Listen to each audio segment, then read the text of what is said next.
Hello, and welcome to another episode of PPC Town Hall. My name is Fred Valles. I'm your host. I'm also the co-founder and CEO at Optmyzr.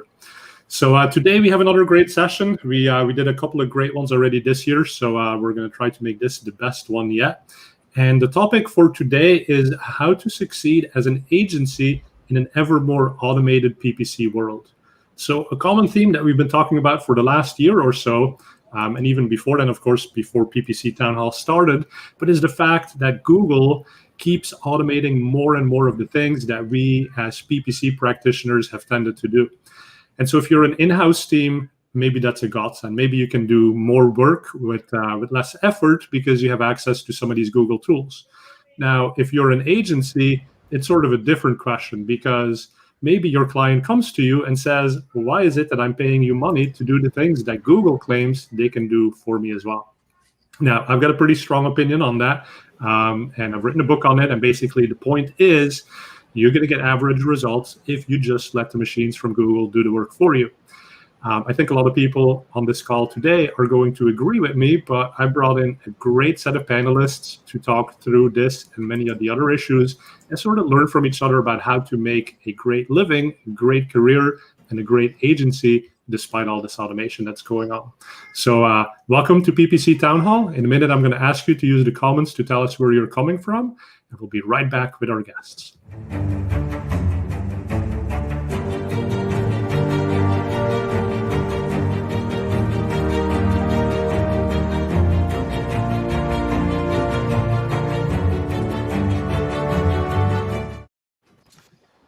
All right, so here we are for PPC Town Hall and agencies, and we've got some of the best agency leaders in the world on the call today. We got Will from Seer. Will, how are you doing? Doing pretty good. I'm doing pretty good. How are you? Good, good. Are you pretty warm there? I'm pretty warm. I have a heater under my desk. One of the great things about everybody working from home is that I don't have to hear about how cold the office is from like 5 people a day. Yeah. I was kind of talking about outside. Where are you calling us from today? I'm calling you from Philadelphia. Okay. Philly. And Anu, where are you calling us from today? Hi, I'm calling from London, from nice, cold, snowy London, but it's very warm in my house right now, so zero complaints. So I'm not too bugged down about the fact that we're on lockdown. It's nice to be indoors and warm. Nice. And when you're not in lockdown, what office do you tend to go to? So we'll work out from Old Street Station. Anyone knows that's still in London. And luckily for me, it's about half an hour. I ride a motorbike. That's people find it quite interesting about me. So I love doing that because I've always hated like London transport. So when I could just stop dealing with all of that, I was excited. So I got on my motorbike that I ride in there. So I missed that massively, to be honest. And Anu, of course, you're with Brainlabs. So one of the agency that was started by Dan Gilbert, and he's very well known for his scripts. I feel like we had sort of a competition going there, like who could write the most scripts in search engine land for a while. But obviously, I think you'll have a great perspective, of course, on automation because I think you guys have really leveraged it in great ways. And then we have Max as a guest as well. So Max doesn't run an agency, but he's written a book. And Max, show us your book and tell us where you're calling from. So I've been drinking beer with the smartest people I can find for 6 years, and I finally put the best of the best into a book, Agency Survival Guide. And I didn't think anybody would read it, but turns out they are. So I had to read it myself and make sure it was factual.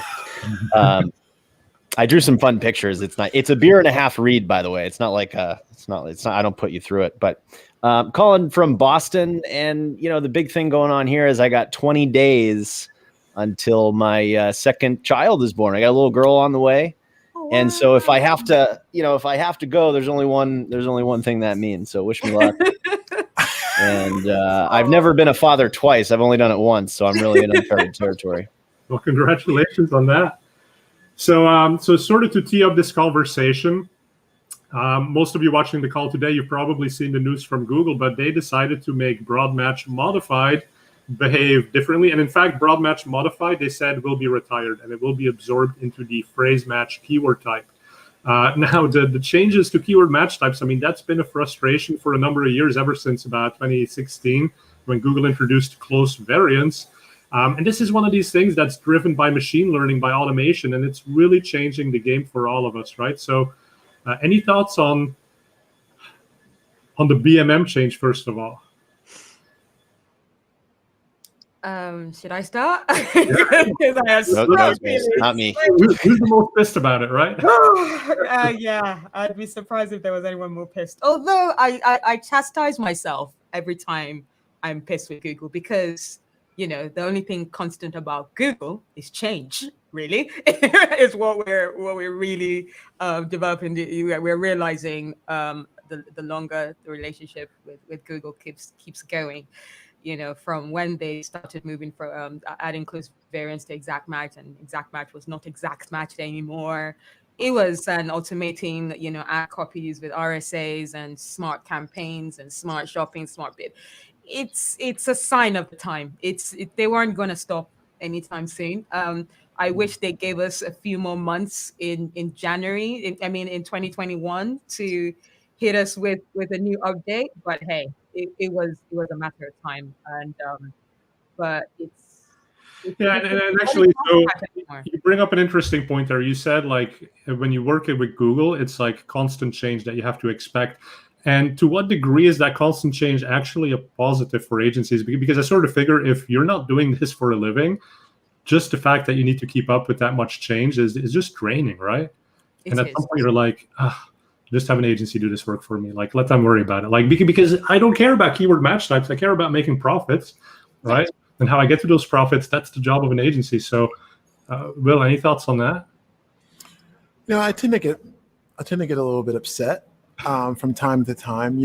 I'm the victim of a close variant that cost me money.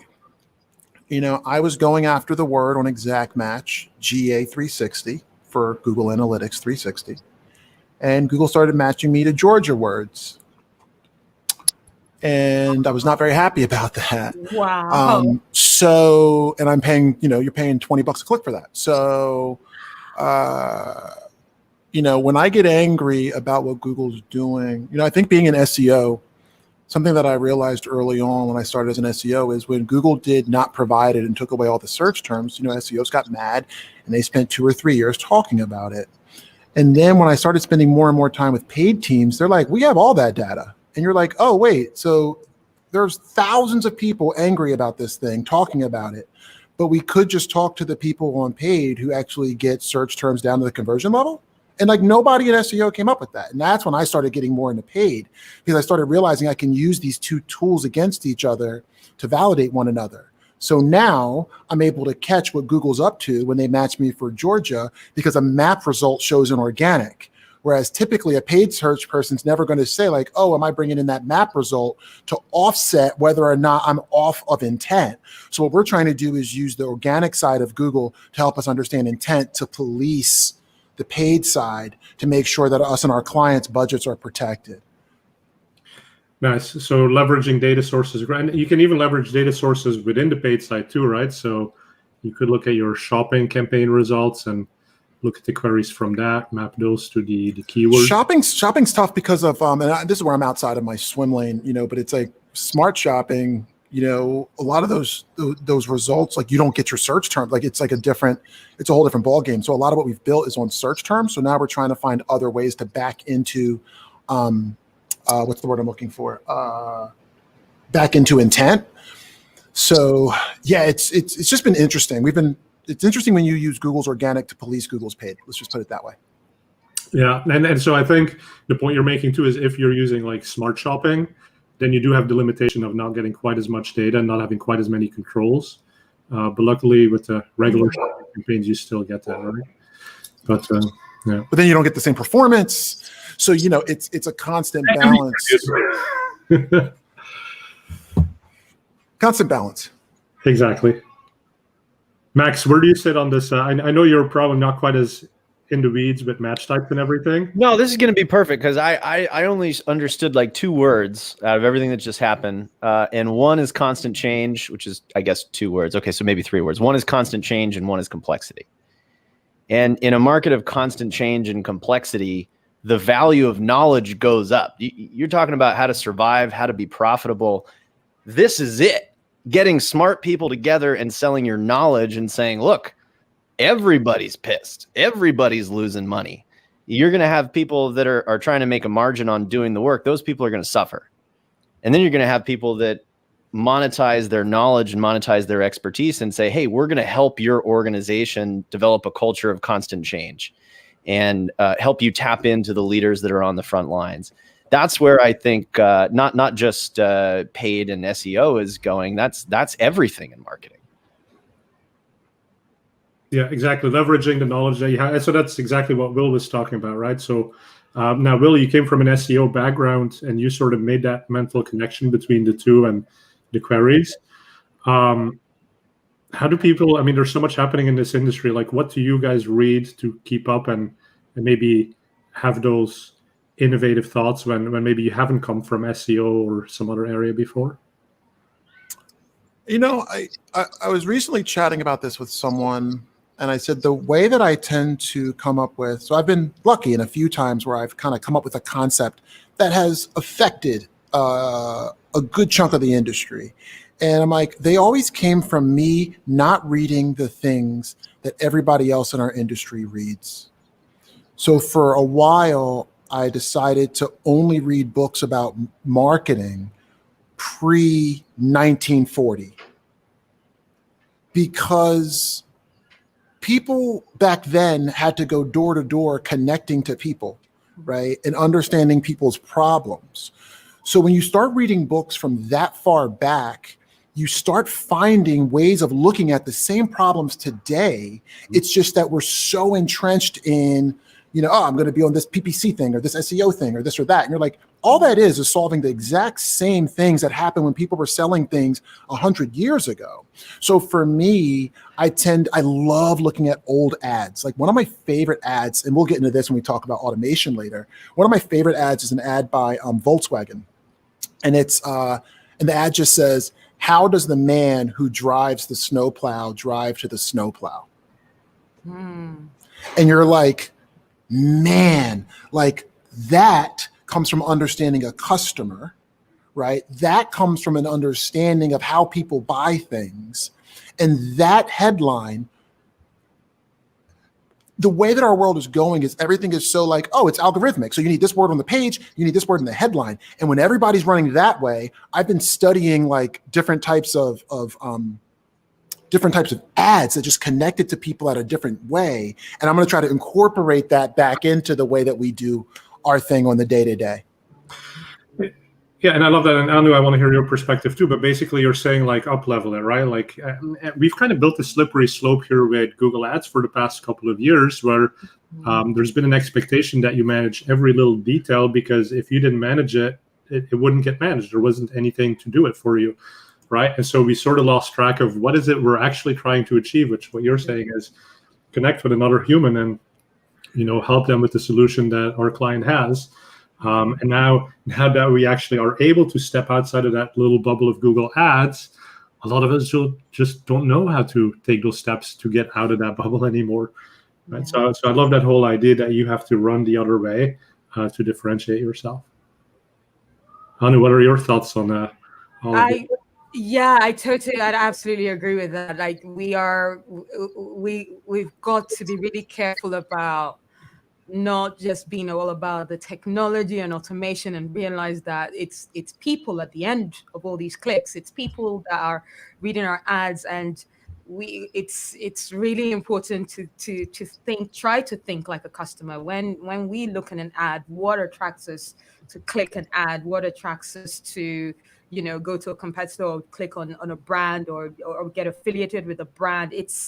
It's a lot about who they are, and that's why I know in the chats that I have, especially on Twitter with a lot of people in the community, is they say branding is important, and knowing what that brand stands for, knowing like what they believe in terms of let's say diversity, helping the planet, environmental kind of stuff. Those are the things, a lot of things that ultimately gets loyal customers.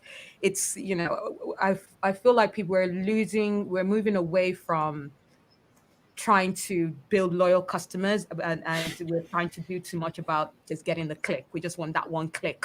And I'm like, don't you want a repeat customer? Don't you want someone who's going to be your super fan? Don't you want someone who is literally part of your community? They're the ones that are going to make you the most money. It's not the initial cost. It's not the initial click that is going to be the most profitable. It's the one that comes and stays. And do you see that with a lot of, sorry to interrupt. Do you see that with a lot of your clients where they have sort of that short-term focus, and maybe that's driven by their companies having a short-term vision and not sort of seeing the bigger picture and the long-term benefits that you could drive by being a good brand, strong brand, by looking at lifetime value?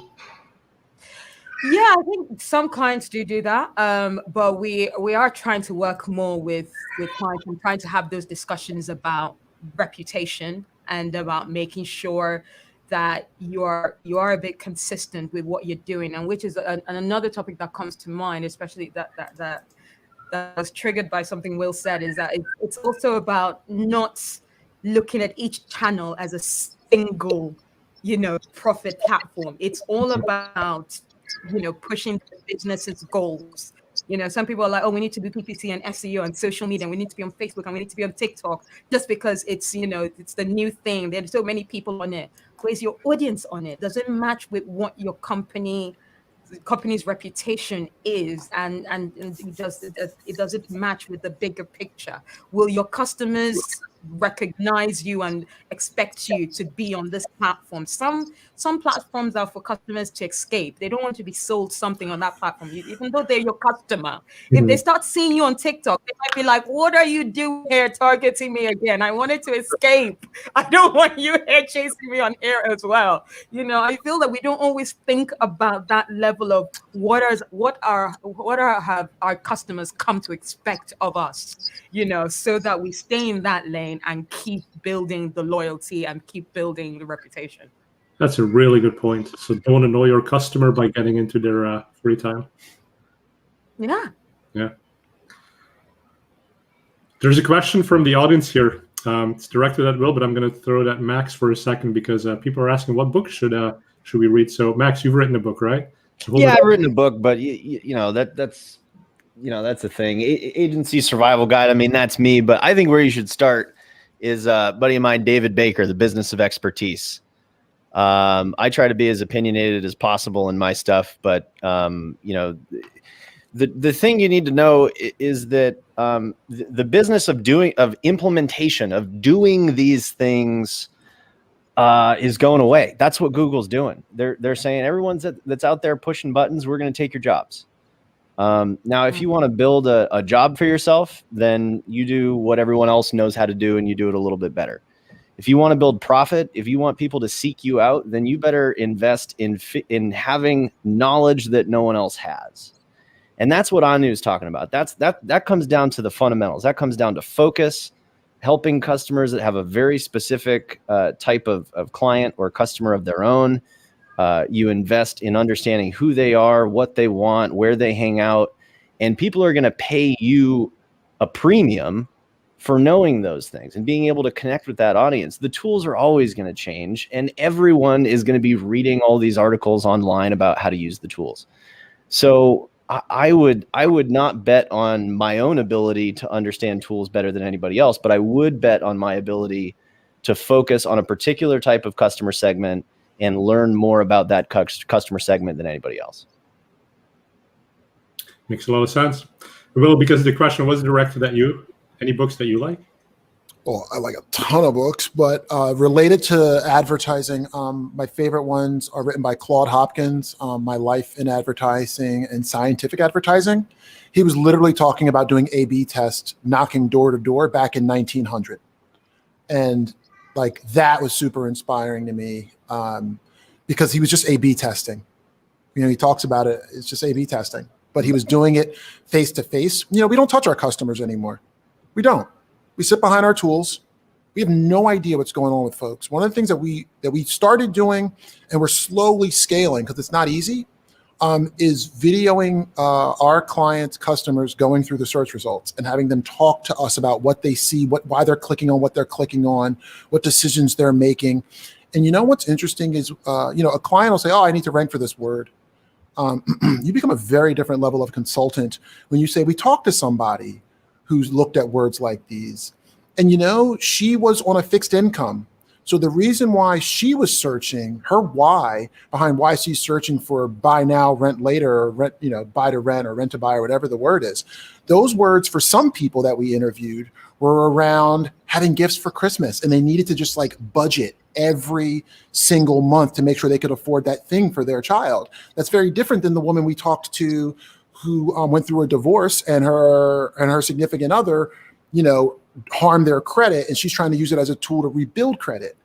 So often we just look at keywords and automations, and we don't even challenge ourselves to try to get to know these people just one level deeper. But I feel like going that one level deeper, if you can find the right things, can completely change the way you go to market for a client that someone else will never have, because that why is never showing up in Google AdWords. So, to Max's point, for me, I when I look to create differentiation, it's always, where's everybody accepting this existing set of data to make their decisions off of? And where can I go find another data set that when I plug into that data set makes me come up with different answers? So I love looking at things like data.medicare.gov and thinking okay, if hospital complaints are showing up there and I have a national hospital client, how can I find out that when the zip codes where people are doing a lot of complaints to the top competitor, do I outperform in those zip codes because those people are losing their credibility with people?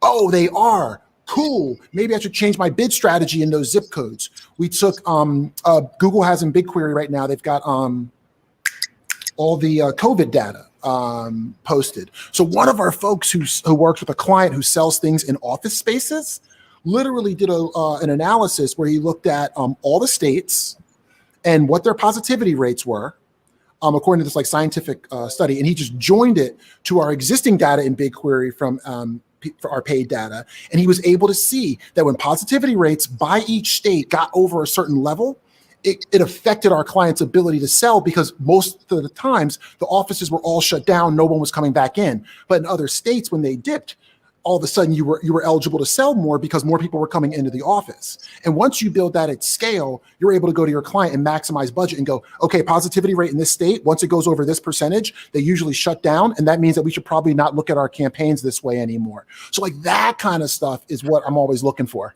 So I love that example, because I think it's almost an extension of the bid by better script. Everybody has heard that example, and everybody sort of agrees with the fundamental premise that business is probably impacted at some level by the temperature, by whether it's raining or sunny. You just don't know exactly how, is there a cutoff point for temperature? Is there a certain amount of precipitation at which point people will no longer go outside of their house, right? Anu doesn't want to leave now because there's snow, but might she leave the house if it had snowed just a little bit less? What if I knew what the answer was on that, right? So what I'm really interested in, Will, is I love the idea, right? You kind of took the whole salesman going door to door, but now you're doing these things at scale with massive data sets. What sort of background did that person have to be able to do that research? Were there any tools? How do you bridge that gap from having the idea to actually implementing it? They cared. Yeah. What's so funny, right? Is it's funny what you can accomplish if you care enough about solving a problem and it means something to you to solve. If it's just another script to put in or another thing to put in, well, then that's fine. And you'll be great at your job. But what usually causes people to innovate is they care about a problem enough to figure out what they have to figure out. I went to school to be a teacher. I'm horrible with code. I'm not good at that stuff. But once Excel started breaking, I went to community college and started learning SQL. Right? I'm a CEO of a massive company. I'm in a community college taking SQL classes because I cared enough about solving a problem that Excel kept breaking on me for. I think people figure out what tools they need once they care enough about a problem. Yeah. The person that runs that at Seer, she, I'm trying to think what tools she uses. It's just, I forget them all, but it's there's a couple of interview tools, a couple of survey tools for us to find the right kind of folks.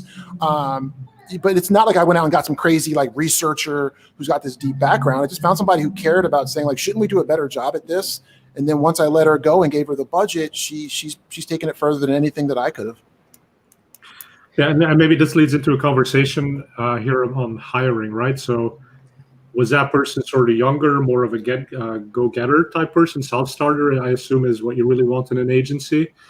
Because sometimes when I sell the Optmyzr software to folks, I get resistance, and I get people who are like, well, but I've been doing it this way for the last 5 to 10 years, and I'm really happy with using spreadsheets, and like, it's fine if I need to spend 2 hours doing it this way. Like, why do I need technology, right? The human element, right? And that's fundamentally the fight that we're looking at. Is there's so much automation coming out of Google, like how do you transition into it, and how do you combine it with the strengths that you have within the agency?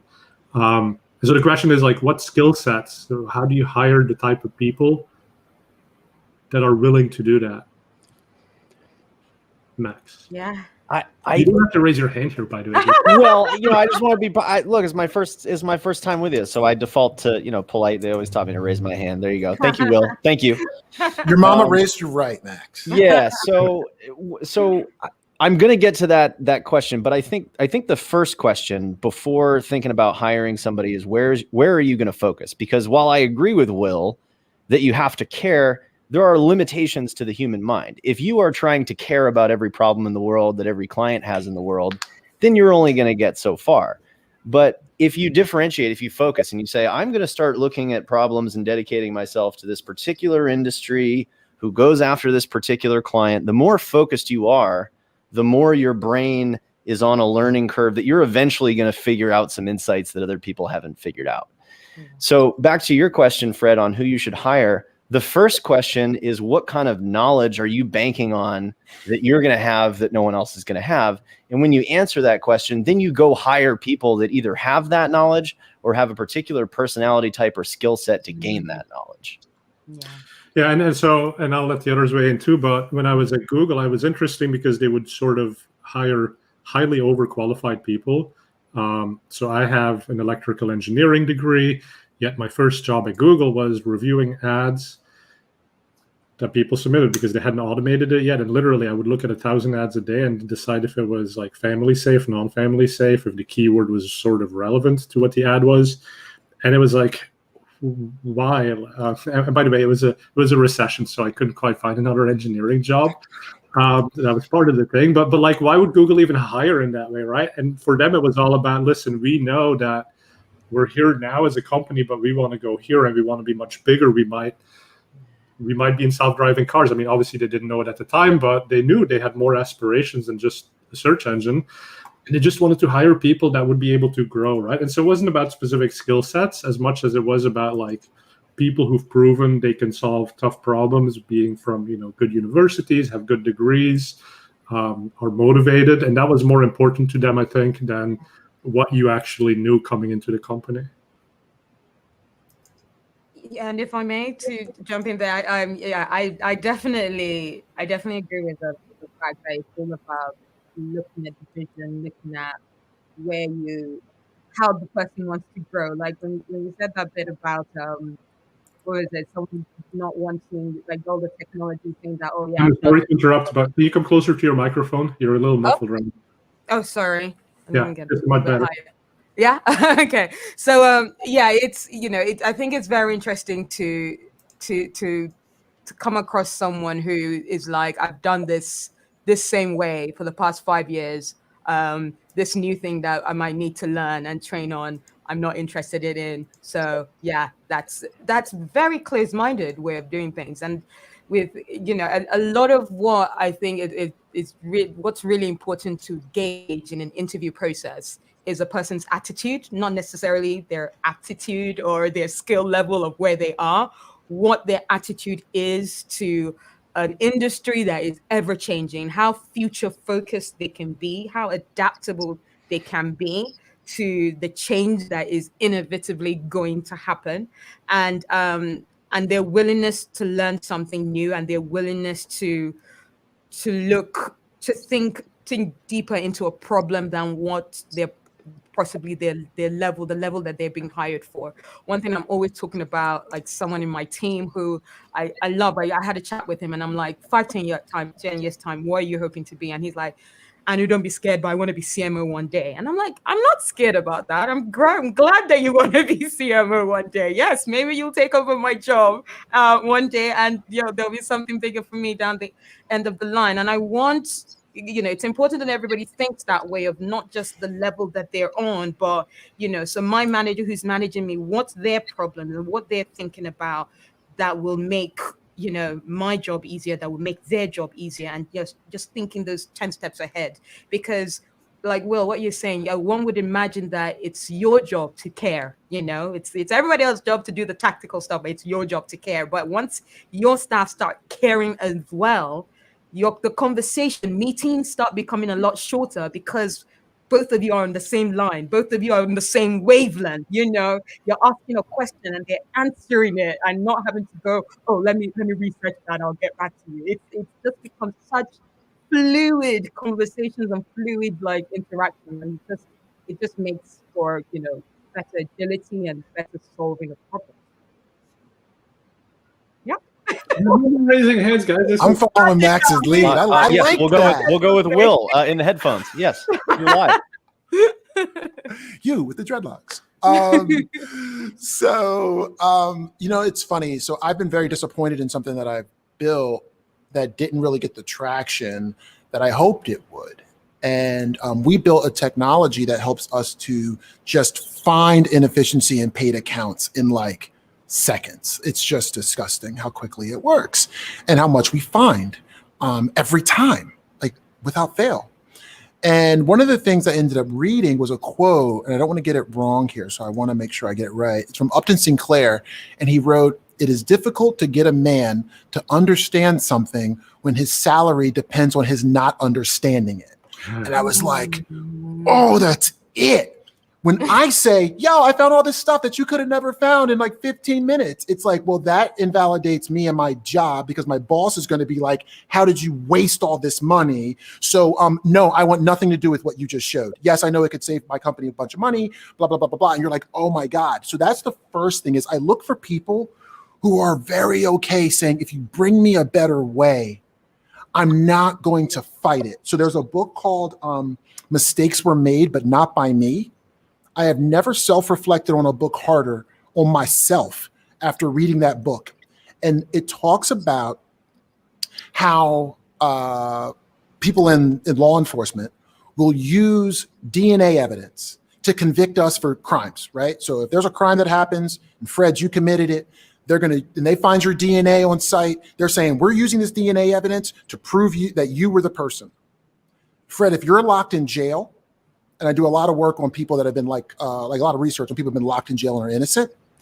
And if you're locked in jail and they come along and find DNA evidence that exonerates you, those exact same people are like, no, he must have done something else. And you're like, wait, it's the same science. It's the same science. So the book Mistakes Were Made, but Not by Me are full of everything like that. And they give you example after example. So it's gotten me really in tune to where am I bullshitting myself, because I don't want to believe the truth of what somebody is showing me. And the quicker you can snap out of that, the more innovative you can be. When you hold on to it, then you just die on the ship like everybody else eventually will. And for me, surrounding yourself with people who wants it's a clearly better way. So a lot of the stuff that we're doing today came from one of my coworkers saying, hey, Will, people think you're really good at keyword research. Yes. People fly you all over the world and you speak at all these conferences. Yes. He's like, I think I can beat you in 15 minutes with a script. And I was like, let's go head to head. We went head to head and he destroyed me. And the minute I was destroyed with all of my speaking at the conferences and shit, the minute I was destroyed, I changed my approach to how I was going to do keyword research. And that led me down this path of learning SQL and joining paid data and all that other stuff. But it came from me the minute I saw there was a better way for us to help our clients. There was no me digging in with my 18 years of experience at the time and being like, oh no, I got to have it right. So I tend to find your openness to be like, that's just a better way. Is actually a big part of innovating and finding those new things, because so many folks will just dig in. Right. I mean, I get you in a second, but so you were basically destroyed in that moment, but you had the confidence to say that is okay. Like, I will come out of this. It's not even confidence. It's like, I'm trying to win.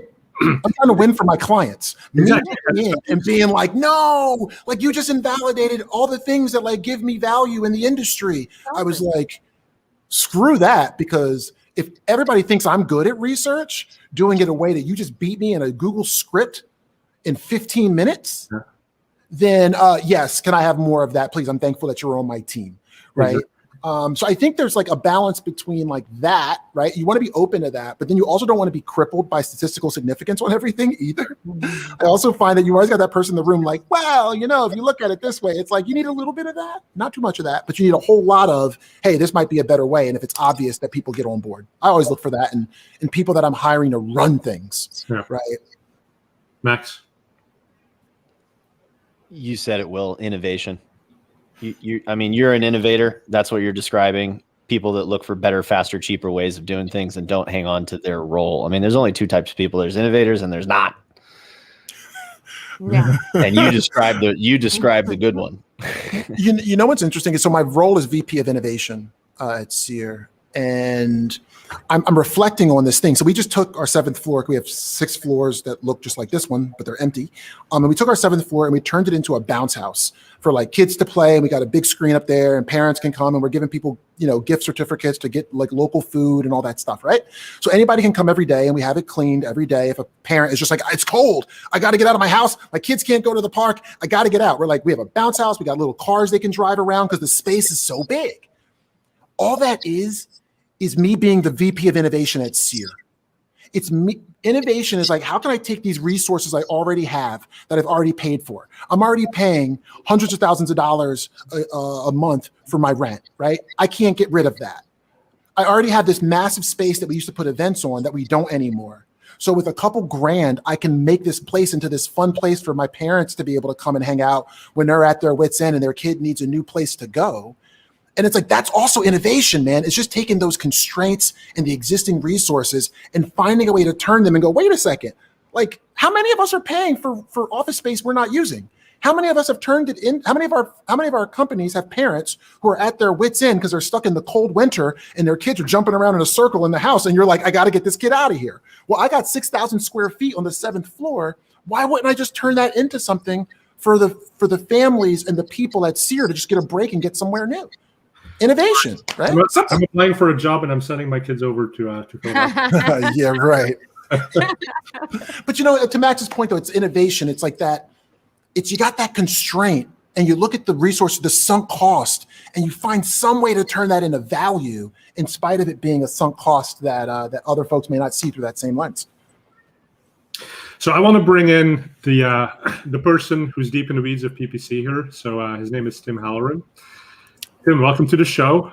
You work for Aimclear. Thank you for joining us. Where are you calling us from today?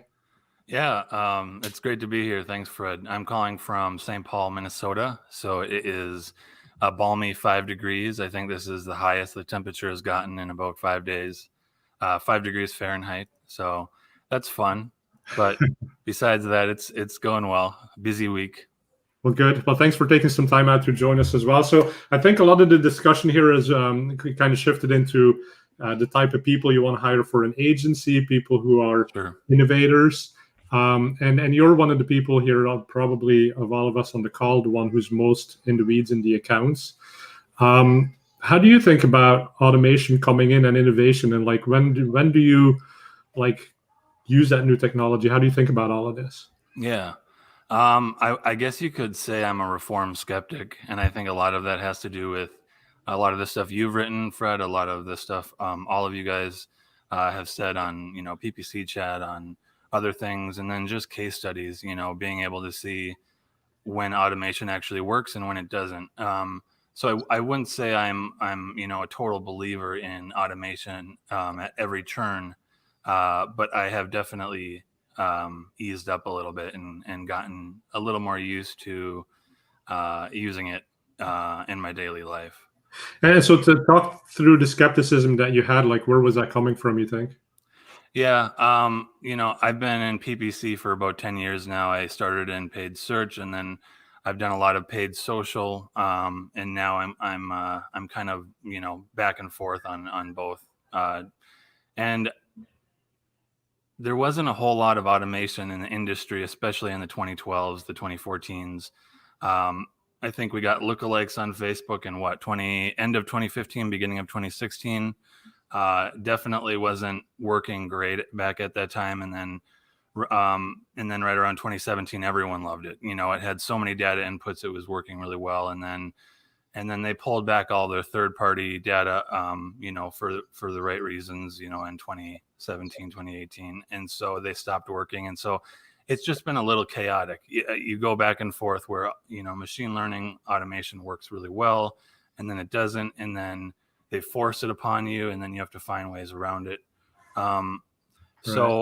So yeah, it's a complex relationship. I mean, it's sort of like finding what's the right time to jump into something, right? Because Google comes out with an alpha or a beta, and they're really pushing it because the sales team from Google wants you to use it. They have high hopes for it, but then it's kind of like so-so, or it's maybe it works quite well, but it takes a tremendous amount of setup. And so the benefits you gain from the automation are kind of all sucked up in the amount of work you have to do to get it running in the first place. And so I've seen it, and when I was at Google, I would see a lot of advertisers, they got frustrated by that to the point where they would say, like, literally any new thing that Google launches, we're just not even going to look at it because we've been down that path before. But then over time, like you said, it gets better, and figuring out what is that right time to jump back in is challenging. Yeah, it does. And exactly what you said. I'll ignore things at first, and then I'll start seeing, you know, other people's case studies about how they used it, or maybe they combined two things that I hadn't thought of before. And so once you start, you know, you expand the box that they gave you a little bit and start thinking of ways that you could, you know, manipulate the machine learning to do what you want it to do. So, yeah. And that's like a recombinant innovation, I think they call it, where you basically take two fairly obvious things, but then you combine them together and you get this amazing technology, this amazing innovation. And I actually want to shift the conversation here a little bit into scripts, and I'm going to bring the other folks back into the call here as well. And Anu, I'm going to look to you here a little bit because obviously Dan Gilbert, who started Brainlabs and who you work with, was one of the early guys talking quite a bit about scripting, and taking some of the big pain points that existed in the industry and applying fairly simple technology to solve that. Also sharing it freely through search engine land. But what was, I mean, I don't know that you speak directly for him, but what was the thinking behind that? And where did script fit in today for you guys? I think it's hard to know what exactly is always going on within the Dan Gilbert brain. So I'm not necessarily going to speak from that point of view.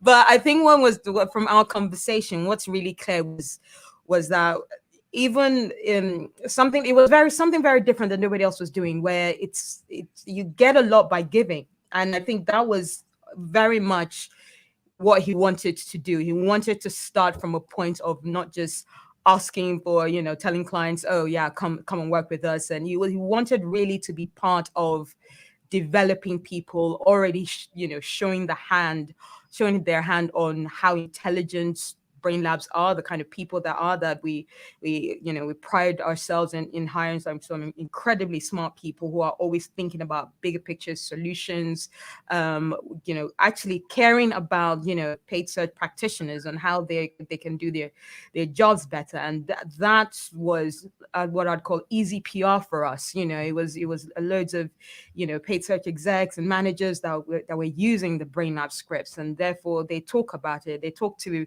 their managers, who talks to the head of marketing about, how easy their job is because of this Brainlabs scripts that they're working on. And therefore, that's the head of market then wants to speak to Dan and, about how they can bring more of that solutions directly to them and create more bespoke, solutions for them. So it was very much about just thinking, what's the customer stream, and it doesn't start from like, the head of marketing or the CMO. It starts from who the CMO is talking to, and then how what a CMO's big job is, for me anyway, is making sure my team works harder, but in a way that is efficient for them, and they don't feel too stressed about their job. And if they're coming to me with like, oh my God, there's this great solution, this tool we're using, I'm going to want to talk to the owner of that tool to be like, can you do more for us so that you can continue to make our jobs easy? And I think that was really the pathway to our success from the beginning.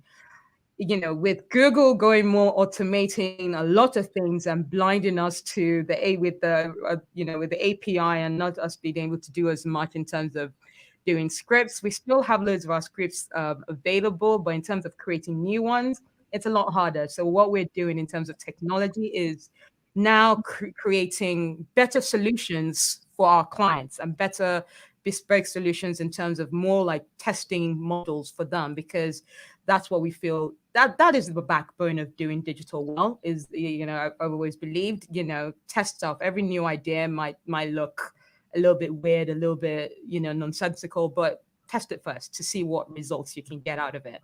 So we're trying to do that better, find a way of doing a lot more of that and being a lot more agile in testing new solutions and seeing how they work and knowing how to then implement it and roll it out to for all the budgets, roll it out for all the campaigns, roll it out for several clients. That's really the thought process, thought lines where we're going towards. Yeah, and scripts are fascinating. And we find that too, is that when I started building my scripts, they would address kind of like a fairly generic problem that we saw in the PPC industry. And then you put it out there and people sort of gravitate towards those scripts. But then everybody wants to do things slightly differently. And the question becomes, well, how do we get the script to do this and do that and work for bigger accounts and work for more accounts? And you quickly run into those Google limitations. Yeah. And so at one point we had a script for creating ads from inventory, from spreadsheets, basically. But you had to write your template within the script itself. And so oftentimes that'd be 100, 200 lines of quasi code, which was basically how do you construct your keywords. And I was like, oh my God, people can't figure this out anymore, right? So you have to build a UI layer on top of it. And then it's like, well, why don't we just build it into the API? But from an innovation perspective, I thought it was great because it's like quick prototyping. It's basically build a quick solution, see if people want it, like it, what their feedback on the whole thing is. And then once you get all of that, now let's build it as a proper API tool. Well, I'd love to hear your thoughts on this too, because you guys have built some great technology, but maybe a little bit less known on the script side. So how do you guys think about scripts and versus SQL and in-house technology? I'm still learning about that, to be honest, Fred. I'm still learning. I was when Anu was talking, I was like, oh yeah, right. As the APIs change and things of that nature, they might not work as well. And you're like, oh, I didn't think of that, right? So I'm still learning personally about scripts. I just had somebody send me a video of an interesting script that was built around timing ads with TV or something like that. So I'm still very early in learning about the power of scripts. But my perspective is as the business owner, it's where can I fund good ideas? So I tend to start from a place of, I don't want my team members to have to do X, or I don't want them to have to worry when they're, logging off at the end of the night that they got to check this thing 4 or 5 times, because then they feel like they're off, but they're not off. So I'm constantly more or less focused on, it could be scripts, it could be SQL. I don't care. I just want to be a vessel for really good ideas to come in really quickly, direct to the CEO, direct to the owner of the business, because I control what we do with our profits. So therefore, it's very easy for me to be like, wait, you solved that? I don't want anybody else to have to do that. What would happen if I gave you 10 grand to kind of go solve that? In a little bit of time, and hire a contractor to come in and take this client off you for a little while. Could we go solve that? And then how many more people would it solve it for? And how many other people are running into that problem? And I don't know squat about all the other stuff. But I don't want I want people's jobs to be as enjoyable as I can. And I think that's part of my job, is to understand where we can automate parts of the job that tend to bring people down and tend to take away their creativity, and try to do my best to automate those, outsource those, or just find some way to get it off at the team and be more efficient, while either not sacrificing quality and keeping it at the same level, or actually increasing the quality by automation. Yeah, exactly right. Because scripts, they never sleep. They always work. They never make a mistake. But they do make mistakes. If you write the code wrong, they will make big mistakes. It's the problem with big data. You do something wrong in one thing, it scales. We always talk about the upside of scale, but we don't talk as much about when you build something at scale and it makes a mistake, it makes that mistake for everybody. Yeah, and that's sort of one of the principles too that I think with more and more automation. So our job is shifting much more to putting alerts, putting monitoring systems on top of it. So that, Google can automate my bids, that's fine. And Google can find me new keywords, but I got to know when a keyword is like meaningfully different from what I intended. If it's a close match variant of an exact keyword and the Levenstein distance is like 15, well, that means 15 characters were changed to go from A to B. Like, I kind of want to know about that. Like your example about Georgia versus GA4 analytics, right? Google doesn't always get it right. No, I think that was one of the biggest issues with the close variants, and also them removing search terms, not showing us you as many search terms in our search query reports, because if there's already a lack of trust in the search intents that Google is going to show you, and then you're not even showing us the keywords that we might want to exclude from our campaigns, how is that not going to drive us crazy and make us need more wine in our cups? Like, seriously, it drives me crazy to think that nobody has thought of that logic of we are losing more trust with these new updates. Yeah. And then for anyone not watching the video but just listening in, Will was basically jumping up and down on the call. It's just messed up. Like, it's literally messed up. It's like, I'm paying for this click, and you're saying you shouldn't know what somebody typed in to get it, when I got $10 million in inefficient spend I've looked at, that I'm like, no, I need to know these freaking words. So for those of you on the call, I don't get angry. I start solving problems. Yeah. So we started looking at Bing and being like, so you know what's interesting, right? So like, I don't know squat about paid, right? I'm not really that good of a paid guy. Like, I don't know that much about it, but I know how to not accept no that other people accept. So when everyone was like, yo, this sucks, I'm like, well, what about Bing's data? And then what's interesting is Bing will show you words that got impressions and no clicks. So we did the math and found out we were getting 8 times the amount of data by looking at Bing, because Bing would show you impressions, no clicks. Whereas at Google, I at least had to get a click on most of those keywords. So when I'm looking for inefficient spend, if the client is spending enough on Bing, I can run my exact same analysis on the Bing data and find out faster than I would have had on Google. So it's like, all right, Google, go ahead. Take the data away over there. I'm going to try to convince, if I can, my client to maybe start a little bit on Bing for those words that are marginally like close, and be like, now I'm going to find all the words around that word that make no sense. And then that's how I'm going to build out my negatives to protect you. So you don't have to just trust them while they're taking 28% of my keywords or my search terms I can't see anymore. So that's one of the ways that we're pivoting to try to find another way to still solve that problem in spite of Google taking away that data. Because unlike most people on paid, like I started on SEO, these guys said, oh, not provided, it's only going to be 5% of your keywords. And now it's like, and now it's like 99%. So I'm like, I've seen this before already. I've seen this before. They're going to go to freaking 0. So where else can I go get information? So I used paid data when Google went to 0. And now I'm going to use Bing data when Google goes to 0 on paid. And ultimately, I think this speaks to the value of the human in this equation of the more automated PPC world. We just have to find solutions and workarounds and get creative and innovative, and so Google changes the playing field, but we just reconstruct it using little patches and still make it work for our clients and avoid all of that wasted spend. And one question though, I mean, so does this make sense for clients at any scale? And Will, I think you tend to work with, and correct me if I'm wrong, but larger clients, right? To what? Yeah, you're muted. It depends on how you define larger. So how do you define larger? Well, you define it for us. But basically, my question is going to, do you have to be at a certain scale of client for this to work? Like we're going to Bing to find the keyword data, to make meaningful changes and optimizations to Google. And so it's both a question of, is there enough data?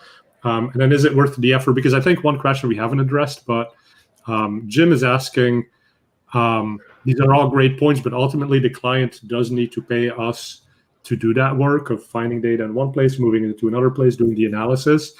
And I think it's an economic equation that's very easy to convince someone of if you're spending $10 million. But at what point does it break down, or how do you convince that there's value in that? So this answer will be a little bit different than maybe for others, but like I just want to solve the problem for my client. It's my job to figure out how to make it profitable for Seer, right? Like, so if I got to build all this technology and it's not profitable for some of our clients, then I just got to eat that until I figure out a way to bring those costs down. But that's not their problem. They shouldn't have to pay for clicks they didn't want because Google's obfuscated our ability to see the data, or there's 4.5 million unique search terms, of which 3.8 million of them only got one click all year. And that represents 20% of your spend, but nobody can mine that. That's not my client's problem. They trust me with their budgets, and I need to be a steward of that. And if I make less money, then so fucking be it. But yeah, I just don't see that as my client's problem. And the other thing that's great is when you do this at scale in SQL, you start learning from other industries. So like right off the bat, like if I've had 6 banking clients, I have a slew of words related to rap music that rappers talk about that other clients before they came to Seer spent a bunch of money on and lost money on, that I can start negating before you even, the minute you sign the contract. Okay. So you start using that other data to make the whole system smarter, and you apply it at day one for your new clients is one way you can do it. Yeah, I'd say it's not a bad plan to invest in solving problems that other people aren't solving. Like, that's just a generally good thing to do business-wise. Can't say it better than that. So we're pretty close to the end of our session here. So I want to thank all of the speakers and give you each a chance to maybe tell folks how to get a hold of you or what you'd like them to do. So Max, why don't we start off with you? MaxTraylor.com. I interview people way more than I should. I have a show called Beers with Max. I wrote a book. I do Beers with Max live. I do live interviews. I do workshops. All MaxTraylor.com. And beware, I can be opinionated. And each podcast you said takes about 1.5 beers. Oh no, that's the book. That's the whole book, 1.5. Oh, the whole book. No, the interviews I make them like I don't have time. There's zero fluff. Like, that's a policy. Like, I don't have time for fluff. So I'll do a 40-minute interview and produce a 2-minute snippet and just say that was the point. Let's move on. Not even enough time to open your book. Unless I'm talking to Will. Will, I could just do like a whole, like, people should just listen to Will and pay for it. That's what I've learned. Yeah, love listening to Will. Will, thank you for being on. What do you want people to do? Ask somebody you care about if you're being the best version of yourself to them. Oh, when COVID hit, I made it like a thing. Because I mean, I'm running a business. It's freaking nuts. I thought, you don't know if you're going to lose everything or whatever, right? It was tough. And I remember like every 3 or 4 weeks, I'd ask my wife, like, yo, like, am I still living up to my end of the bargain on all the other stuff? You didn't ask for all this business stuff to affect me, and it's affecting me. So I would say, find somebody you care, love, and just make sure that you're still being the best you that you can be for them. Love that. Always big picture. I'm too focused on PPC, I guess. Anu, what about you? Yeah, I'll ashamedly follow Will, right? Bring it back to PPC, bring it back to paid, bring it back to digital. What Brainlabs we're doing. We're growing a lot this year. We're trying to focus and target like our senior marketers, CMOs, and really rethink. Like years ago, we were talking about scripts. We're focused on practitioners. We're trying to go in through a new avenue of focusing on senior marketers as to what are their problems, what are the solutions. The big thing that's coming that everybody should be on everybody's radar is data privacy and going cookieless and how to prepare for that and how to use your first party data. We've got a training for senior marketers coming up in March 18th. So yeah, get on the website, sign up to that if you're interested. And yeah, catch me on LinkedIn, catch me on Twitter, The Marketing Anu. I love being on the community, especially on Tuesdays. We've got a PPC chat that goes on for an hour. PPC chat is really good. Yeah, if anyone's not on that, I recommend it. Yeah. Well, thanks, Anu. And then finally, Tim, thanks for being on. Yeah, of course. I'm kind of starstruck. I'm sorry if I didn't say much, but just, being on here with Will and Anu and you, Fred, and everyone, it's obviously, Max, I haven't followed you, but I apologize. I didn't mean I'm to. No, I'm gonna look up that book. It looked really interesting. Grab a beer. You're welcome. I'll send you a copy. Just give me an email. I made the book available for free on my website. The book people say that's a bad idea, but I'm like Will. I just keep doing things that other people say are bad ideas, and it's worked out really well. Nice. Yeah, I'll take you up on that. Except if it involves heights, then don't do anything that people say is a bad idea. There's so much love on this call, so thank you all for being on. We're going to be back with the next episode in 2 weeks. We're going to do it on attribution, so we're going to jump back into the weeds. And actually, Anu, you talked about some of these topics today in cross-channel, in-channel. So that's going to be next week. And then also with this whole broad match modified change that's happening, we're going to do a special Learn with Optmyzr next Wednesday. Roughly the same time as this, we'll be sending out announcements, but we'll show you exactly how to figure out what is Google changing, what does it look like in your account. Maybe if we're as good as we'll find like $10 million in wasted spend instantaneously, and show you how to fix that. But thanks everyone for watching, participating, and we'll see you on the next one. Take care. Thank you.